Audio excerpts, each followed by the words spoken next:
we're going to be bold together. And I'm going to tell you about some things that maybe you're not going to like to hear, that may sound controversial. But I'm going to tell you things that are based on the science about what determines your mate value, your value in the relationship, and your value in the dating pool, okay? And I know that a lot of you are sensitive to some of the stuff, and this is not about how it should be. This is about how it is. I live in the real world and how it is. So I need you to be brave, I need you to be bold, and I'm going to walk you through these factors, these traits, these qualities that enhance one's mate value. Let's remember that we all want the best partner that we can get. So we're going to help you maximize your mate value, but first we've got to identify what's most important for you to have, or maybe you need to adjust or improve. Ambition and industry. So it's really important if you're a man to have both of those traits to have high mate value. You need to work hard. You need to have high ambitions. If you're a woman, on the other hand, what's most important for you is to be industrious or to be hard worker. Let's imagine this is about both of you and what kind of partners you're going to be. Are you going to be hardworking? Are you going to be supporting the family? Are you going to be career oriented? Are you going to be good at taking care of children? Are you going to be good at taking care of the relationship and getting odds and ends done? Being kind, really important. Kindness is an indicator about your level of commitment and how you're going to treat your partner, and whether you're going to be a good caretaker of your children. And for men and women, it's important for both of you to have that trait. Conscientiousness and reliability. These are not just important traits for employment. Those traits really indicate whether somebody follows through.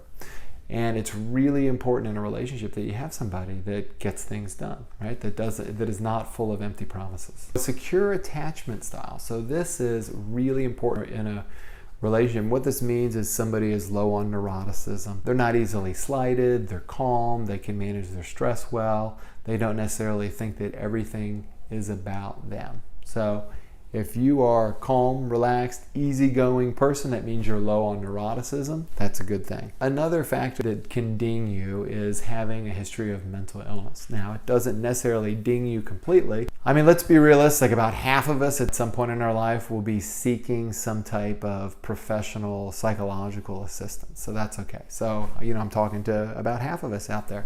So it doesn't necessarily ding you. What dings you is when you're not getting help for yourself. The big risk factors when it comes to mental illness in terms of lowering your mate value is when you suffer from depression or substance abuse, because you can imagine how those things weigh heavily on a relationship. Self-esteem, another key ingredient to having good mate value. If you have high self-esteem, you can make good decisions. You're not indecisive.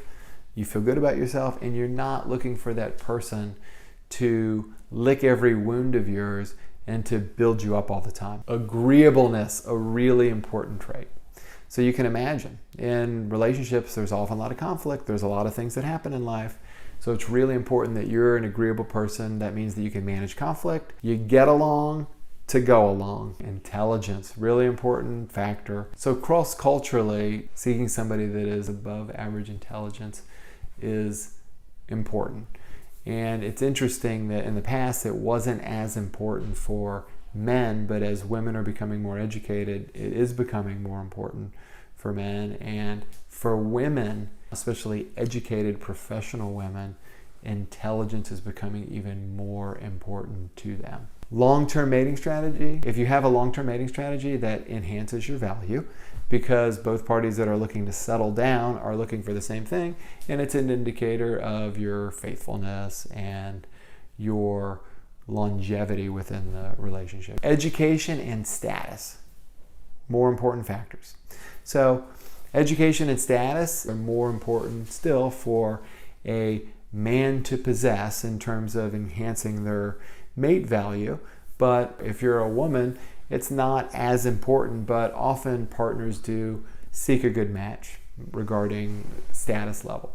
All cultures around the world greatly value facial symmetry. What that is an indicator of is overall healthiness. Having your own place to live. So why is that important? This is an indicator of your level of independence and your maturity. Having a job, another indicator of your level of independence and your intelligence and status and things of that nature. Having reliable means of transportation. If you're not in an urban area and people rely on public transportation, it's an indicator that you are self-reliant and you're not going to suck all the blood out of your partner. Extroversion, an important trait, and this really means that you're comfortable in a social setting. With extroversion, you don't have to prefer it, but you have to be able to do it. You have to be able to go into a crowded room with people and meet people and talk to people and network. It's really important. And if you think about like what this does from an evolutionary perspective, it's bringing people together. It's your ability to acquire provisions and provide for a family, man or woman. Now the problem is with extroversion, if there's too much extroversion though, that can be an issue because those that are overly extroverted tend to stray because they're often high on sensation seeking and having different experiences. All right, so here's something that I'm a little challenged about. But being tall, meaning 6 feet, I mean, believe it or not, 80% of women are seeking men online that are at least 6 feet. So 5'10", now I'm 6 feet. The good thing is though that other things can compensate for that. And then for a woman, having a youthful appearance or look, it's a sign of fertility. And men are certainly attracted to that. Just like women are attracted to this tall person with a V-shaped torso that is strong and protective. Sense of humor. It's a sign of intelligence and it's also an indicator of being able to manage conflict better. There you have it. If I could have you have 3 takeaways, what's most important from this lesson today is there are 2 qualities that are unattractive whether you are man or woman, gay or straight. Laziness and stinginess. You need to make sure you avoid both of those at all costs. If you're lazy or stingy, you better get some help for that. You better fix that today.